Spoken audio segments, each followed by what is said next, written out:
Chapter 6. The Ledger's Secret. The afternoon sun began to dip, casting long, dramatic shadows through the heavy velvet drapes of the Brunswick Hotel's administrative wing. Nancy knew that if she was going to prove her growing suspicions, she needed access to the general manager's office. She waited patiently in a nearby parlor alcove until she saw Mr. Henderson, an impeccably dressed man with a thin, manicured mustache and an aura of rigid authority, hurry out of his office, adjusting his fedora as he headed toward the main lobby.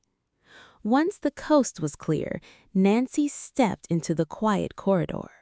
She approached the frosted glass door, her heart doing a quick flutter. She tried the handle. To her surprise, it turned with a soft click.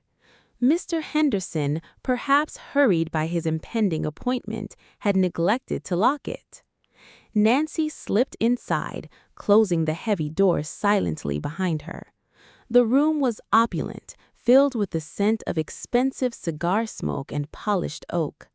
A massive mahogany desk sat in the center, stacked neatly with the hotel's official guest registers and receipt books. If he's covering his tracks, the truth won't be in the official records, Nancy whispered to herself. She began her search with practiced efficiency.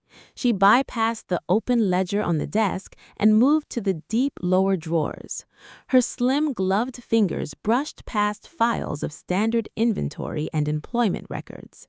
Then, near the back of the bottom drawer, her hand struck a hidden compartment beneath a false wooden floorboard.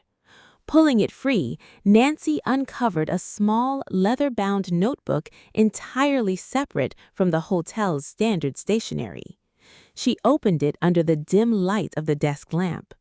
Instead of guest names and room rates, the pages were filled with columns of names, dates, and frantic, heavy-handed scribbles of figures. Nancy's eyes narrowed as she scanned the entries. There were no hotel records here. It was a private gambling ledger. July 1st, Moncton Syndicate. Loss, $1,500. July 3rd, High Stakes Poker, Alley Club. Loss, $2,200. Total debt outstanding, $5,700. Final notice. Nancy gasped softly. In the depths of the Great Depression, $5,000 was an absolute fortune, enough to completely ruin a man of Henderson's standing.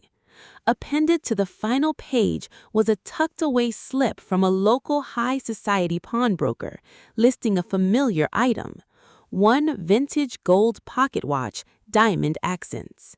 It matched the description of the item stolen from a wealthy guest the previous week. Suddenly, the heavy brass doorknob began to rattle. Nancy's detective instincts kicked into overdrive. She quickly slid the private ledger back into its hidden compartment, closed the drawer, and scanned the room for a hiding place.